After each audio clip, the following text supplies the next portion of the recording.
Magandang umaga po mga kabakbakan. Ang ating guest co-host for this week, sikat na sikat.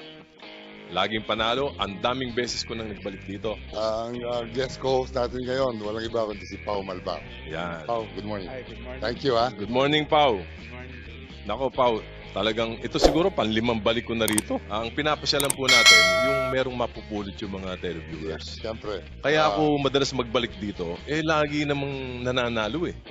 So this time, panalo na naman yung mga manok natin sa Pit Masters Stag Derby, di ba? Yes, sa World Pitmasters Cup Breeders Edition, nag-solo champion po si Mr. Eugene Perez ng Jenny Entry. Si Eugene, tatay ni Marvin. Tatay ni Marvin Perez. Sa RGBA naman. Yeah, member natin sa RGBA. Pero alam nyo mga kabakbakan, yung labanan doon sa Pitmaster, napakasikip. Yung mag-champion dyan, hindi biro. Oo, kasi siguro nung ni-release nila, nung Pitmaster 2, in-announce nila na may Pitmaster na Stag Edition. Siyempre, pag sinabi mong Pitmaster, International Derby siya.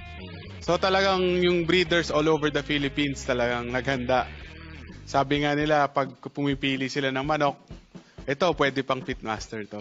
Ayan. Yun yung naging ano. Yun ngayon ang pamantayan. Oo, especially sa ating mga breeders, lalo na kasi usually bakbakan, digmaan yung focus. Nagkaroon ngayon ng focus yung para sa mga local banded stags natin. So yun, talagang nagbilihan na, kita nyo na naman yung mga buyers, talagang nagbilihan ng local banded stags. Partner, kung sa basketball, puro first five ang makakaharap mo dun eh. Oo, puro recruit. Puro kaya. Hindi lang yun, mga kabakbakan, extra naman ako. Kasi, kumbidahan din to eh. Yung partner ko, si Noel Harin, yung aking kaibigan, protege, at tinawagan ako. Tito Joey, mapapalaban tayo sa Pitmaster. Nakasagot ako kay Boss AAO Boss Atong, Jerry Ramos, na mag-e-entry tayo ng yung entry pangalan namin, no? So, nagpadala ako ng yung best of the best ko rin naman. Na dun sa 10 magkakapatid, meron ho ako na naswertihan na linyada na sa 11 ang nanalo 10. No? Tapos yung mga nanalo sa akin na yon, puro buo, puro naiuwi ko ng buhay. Pagdating sa napalaban sa World Pitmaster, nanalo sila pareho pero hindi ko na naiuwi ng buhay. Ganun kahigpit to, partner. Swerte nga ako, nanalo. Kung di winning lang yun, palagay ko, magiging luhaan kami dun eh. Pero nung ibigay mo yung mga manok, sinino mo ba yung mga handler nila o trainer? Actually, si Tatay Eugene nag-message sa akin through Facebook lang. Sinabi niya agad na gusto niya sumali ng Pitmaster. Kung pwede siyang pagbigyan ng ilang piraso. Sinabi ko naman sa kanya, Tito, merong mga bumibili talaga dito na usual, na year in, year out, sila yung palagi pumipili. Mga suki. Yun mga suki ko. Nakagala pa ng alam na marking. More or less, kabisado na layman ako. Sabi niya, pagbigyan niyo ako kahit konti. Pumayag naman siya na maski pagkatapos na ng mga na iba kong buyer, doon siya pumili. So yun, sinuwerte naman. Ba? Ibig mo sabihin, yung mga nalaban doon, meron mo nang namiling iba bago sila nakakuha. Meron talaga kasi meron talaga mga priority nung siyempre, dahil local banded may mga priority din dito sa farm ko. Yan, partner. Dalawang conclusion yan. Ano yun? May repeat buyers. Ibig sabihin, magaling. At Hindi babalik kung hindi magaling. hindi lang repeat buyer, pare. Hindi ko mo nauna kang pumili. Ikaw makakakuha ng mananalo. Di ba? Totoo yan. Kasi ang pagpili, depende sa tao yan eh. Depende sa tao yan. At saka, of course, kasama na rin yung swerte. May kasama rin swerte Hindi talaga. pwedeng wala yun May kasama. Tsaka hiyangan din po talaga unang buyer. Baka mas malakas magdasal yung grupo nila. Siguro, ganun po. Tsaka patingin ko para sa kanya talaga yung derby na yun. Talking about the linyada, ang alam ko, ang magagaling dito, yung mga sweater mo na kinocross mo sa Gilmore. Yes, mostly yung mga nilaban naman doon, mga sweater Gilmore, tapos meron mga sweater Boston. Tapos 3 years ago, nag-start ako na mag-build ng 3-way cross kasi nung pumunta tayo sa States, Nung magkita tayo kina Tommy Shive, nakita ko halos lahat ng mga breeder, nagbi-breed sila mga 3-way cross. So, ako dito, nasanay ako 2-way cross lang para hindi ako nawawala. Pero lahat ng nakausap kong breeder doon, sabi 3-way cross. So, yun, nag-try ako. Yung sweater Gilmore, tsaka yung sweater Boston, ginawa ko, pinagsama-sama ko sila. Dahil sila yung mga nananalo ngayon sa malalaking laban. So, tinry ko. So, yun, may mga ilang piraso nanalo, ganun yung crosses nila. So, 3-way cross. Heavy sa sweater, tapos 1/4 Boston, 1/4 Gilmore. Oh, tapos meron din ako nanalo, Gilmore yung lalaki, 1/4 Boston, 1/4 sweater. May ganun din. So, Baliktad. oh. Partner, balik lang ako konti sa history, Sige. Alam mo, si EGT, si Sting Chupaco, idol ko yan nung araw Lolo ni Pao. Lolo ni Nung Pao. araw, ang idol ko si EGT. Ngayon, idol ko, yung apo na. Napag-iwanan na ako. Anyway, partner, nung araw, si EGT, may manok, di ba? May manok. Hindi sweaters ang manok niya. Ano nangyari sa manok niya? Bakit ikaw sweaters ang pinili mo? Kasi nung sumasama na ako sa lolo ko nung mga late 90s, early 2000, nung mga sikat nun sila, Lenny Abelio, si sila Sunny Lagon. So nakikita ko na rin yung magagandang manok. So parang tumatak din rin sa isip ko, ganun yung gusto kong manok. So nung lagi ako sumasama dati sa Mandaluyong, ganun yung itsura na nakita ko na magaling. So siguro tumatak na sa utak ko. So talagang yung sweater ang preference mo talaga. Yes. Hindi ka na-influensya nung type ng manok na gusto ng lolo mo. Hindi. Nung mga araw, mga kabakbakan, nakakasama naman namin sina Tatay Sting Chupaco sa Coblandia, sa Teresa, no? Tapos nung dumating yung kanilang mga Bob Howard na andun ako, tinawagan pa nga niya ako. Sabi niya, mayroon kami dito, Murphy yata yun. Murphy White Hackle. Murphy White Hackle. So, kabisado mo rin, ha? Naririnig ko, pero nung ako na yung nagbe-breed, parang hindi ko kamanukan eh. So, diba? So, yun. Guwapo at magaling. Yung mga ganong itsura. Hindi ka pares ng mga sinaunang breed. Pares ni Eddie Boy. Would you believe, mga kabakbakan, nandun kami kina ex-governor Kit Bersamin. Kompleto yung mga libro niya doon eh. Nakita ko doon sa isang lumang libro. Tigilan mo na nga yan. Na meron doong article si Eddie Boy. Sumulat siya tungkol sa Out and Out Kelso. 1969 yata yan, boy. 79 naman. So, 79. 69, naka-short pa ako noon. So yung mga Out and Out Kelso, mga angat yan eh. Hanggang ngayon naman ginagamit. Yeah. Pero ang sweater mukhang talagang bagay sa stag fighting, ano? Bagay talaga sa stag fighting. Tsaka kung siyempre ang labanan ngayon fast-paced eh. Maraming breeder ngayon. 1-2 taon pa lang nananalo na agad dahil yung mga ginagamit nila talaga sweater. Tsaka early maturing at the same time parang binilang mo nga ngayon 8 months na yung stag derby natin ngayon. July pa lang naglalabanan na ng stag eh. So talagang kailangan mo early maturing. Mga kabakbakan, siguro alam nyo naman, nagkaroon tayo ng BNTV Cup. Yeah. Di ba? Na sabi mo nga, July, August, may labanan na ng mga stags. So, baka wala pa kayong sisiw. Kailangan magpasisiw na kayo. Dahil January 3 hanggang 17, magbaban po tayo. Wala pong membership. Basta tumawag lang kayo or i-announce namin kung saan may banding. Dali nyo yung sisiw nyo, ibaban namin kayo. Bayaran nyo lang yung band. Wala pong membership, walang requirement. Siguro gagawin na natin 5 million ng premyo, tapos 5,500 pa rin ng pot money. Di ba? Hindi kaya tayo makakulong yan, partner. Pagka maraming sasali, hindi. Di ba? Oo, kailangan sumali kayo kung hindi makukulong kami. Wala kami pang-abono. Pero, well, of course, para naman maraming makasali, makapunta ng Araneta pagka maganda score, mga backyard breeder ang ano natin dito. At yung mga kaibigan din naman natin, di ba? Tinatanggap natin yung NICBA or Negros Island Cockers and Breeders Association. Ang SGBA kasama pa rin SGBA natin. kasama.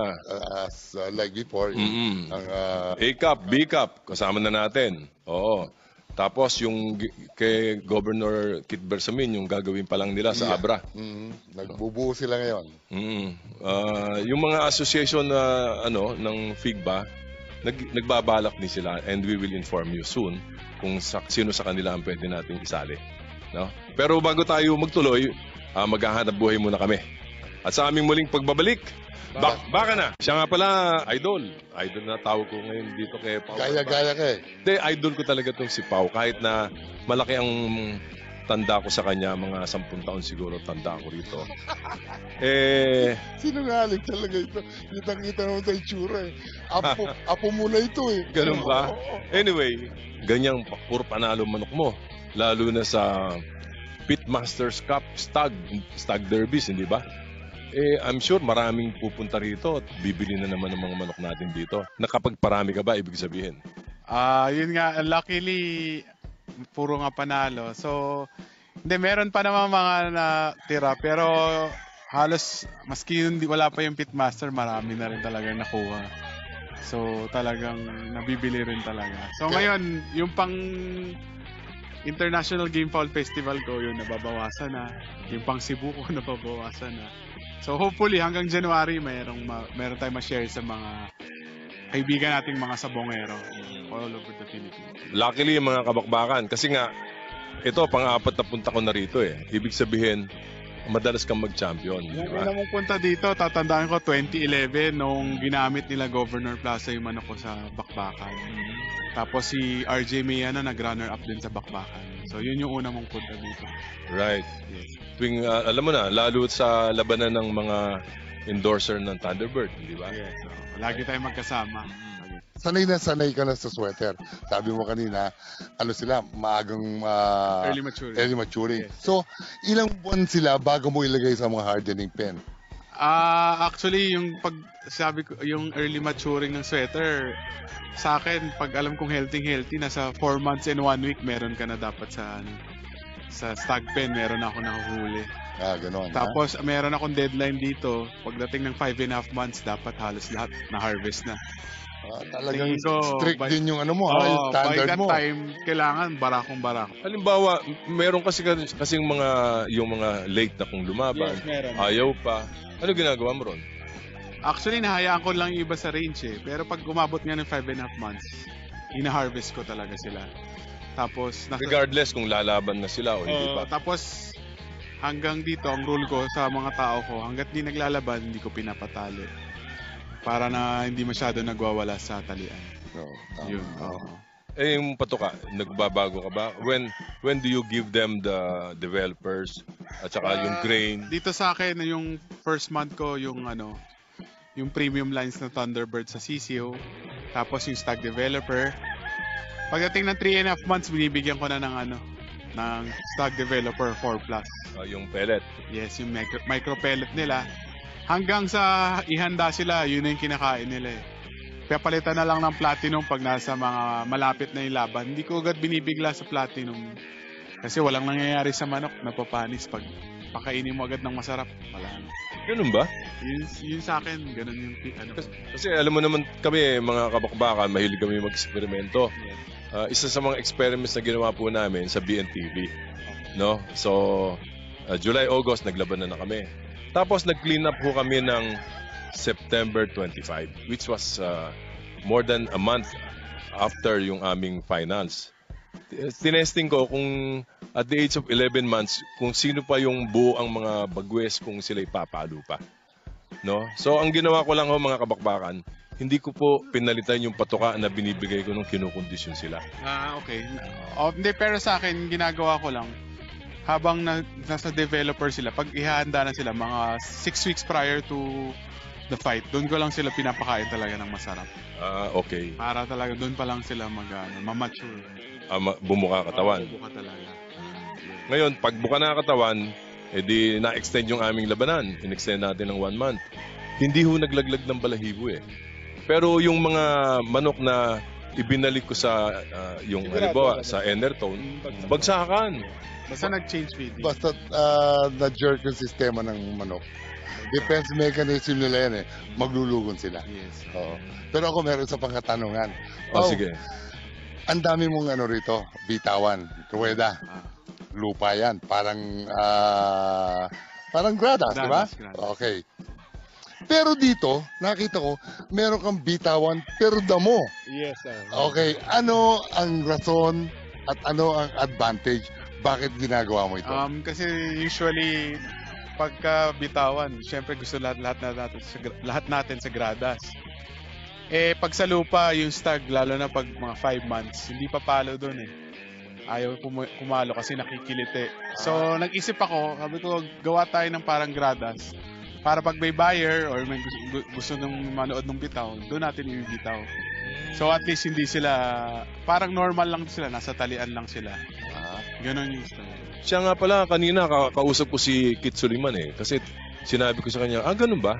Kasi nga, napansin ko na meron akong mga manok na pag binitaw ko, pagbagsak sa gradas na lupa, napapaluhod sila. Yes. Napapaluhod. Yung pala, naninibago lang. Akala ko, kulang ako sa calcium o kulang ako sa kung ano, o mahina tuhod ng manok ko. Oh, so yun, ginagawa ko talaga sa damo. Sa damo. So, nung una, balak pa namin lagyan ng harang. Kaso pag nilagyan mong harang, lalong matatakot yung stag. Siyempre, may ibang tao. Minsan nga, pag may maraming tao, ilang na sila pumalo. Eh. Yeah. So as much as possible, pamaya pag nakita niyo yung mga bitaw sa dito, halos wala sila nakikitang tao para nang sa ganun. Malabas nila yung true potential nila as stags. Ang manok talaga matalino. Nakakakilala yan eh. Pag ibang tao lumakad dyan, nako, takot na takot sila, gulat na gulat. Pero wag ko, palakarin mo yung nagpapatuka sa kanila, nako, sinasalubong nila yan. Siya nga pala, kanina sinasabi ko, marami kang buyer, ready ka na ba? Kasi ang swerte ng mga tao na nanonood ngayon, maraming nabibreed ngayon si Pau. Kasi gumagamit siya ng battery type of breeding. At ngayon, bagong-bago tong sistema mo rito.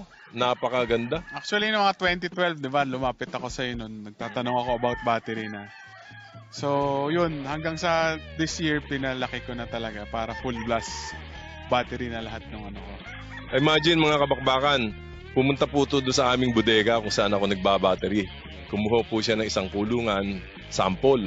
Inuwi niya rito sa Hacienda Luisita, tapos ginawa niyang prototype. Oh, wala pa noon masyado nagbabattery dito sa mga Central Luzon, sa talagang RGBA members pa lang nakikita ko nagbattery. Tapos na-intrigue ako kung mukhang okay ah. Kasi yung ibang breeder, ayaw nila dahil nalalaspag daw yung inahin, pumapangit. Pero sa akin kasi mas gusto ko yung mas marami mapalabas mo. Kasi yung inahin naman gaganda yan pag naglugon, maganda ulit yan eh. Bago mo sila ilagay doon, maganda naman talaga. Totoo yan. Tapos nakita dito yan ni Martin. Tas nung nagtanong siya sa akin noon kung okay. Sabi ko okay, Si Martin Isculin. Si Martin, yun, okay. So, yun, nagpagawa rin siya sa kanya. So, yun. Talagang, ngayon, halos lahat na naman ata ng breeder nagbabattery nila. Meron ka bang mga bagong ideas doon sa battery cages? Kasi nga, ilang taon mo nang ginagawa yan? 2012, ngayon, 5 years ago. Actually, yung pinagawa ko ngayong facility, parang automatic na yung lighting system. Sinuggest sa akin yun nung gumawa nung building para sabi niya, hindi na patay-sindi. So may automatic timer na kung anong oras mo gusto buksan, anong oras gusto mo mamatay para mas madali na. So, anong oras mo siya binubuksan? Sa dito, mas maganda kung mga 4 a.m. eh. Ang lagi kong clue dyan eh, kung gagalaw na sila ng manok, buksan yun na rin ilaw pang breeding. So, sabay yung pailaw. Sa hapon, nagbubukas pa rin, di? Hanggang mga 7, 8. So nagbubukas sa madaling araw at nagbubukas Sa din gabi, sa hapon. para extended talaga. Talagang parang nature. Tama. The most often asked question, gaano kadalas mo ibibigay ang babae sa lalaki? Sa iba, maraming beses pero gusto ko dito 3 para may gigil pa rin yung broodcock at the same time siguro hindi laspag yung broodcock. Tapos yung inahin ko sa isang lalaki, 9. Yung iba kasi sobrang dami binibigay. Kaso minsan syempre nakakatakot din, baka masira rin agad yung broodcock. So iniingatan mo rin pag may gustong-gusto kang broodcock, iniingatan mo rin. Nako, bumudi ka bumusira, may nasasagataan ka. Hindi, alam ko sa'yo, di ba gusto mo marami agad. Pero ako, minsan natatakot ako baka mamatay dahil sobrang dami ng... Well, hindi naman mamamatay, pero talagang napaka-taxing. Di ba?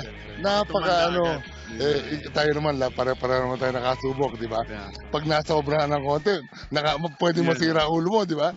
Ganun din naman ang pakiramdam ng manok. Yan po mga kabakbakan, ang dami nating natutunan dito kay Pau. Yan po ang ating batang-bata pero batikan, lalo na sa larangan ng labanan sa sabungan, walang iba po kundi si Ginoong Pau Malbar. Baka na!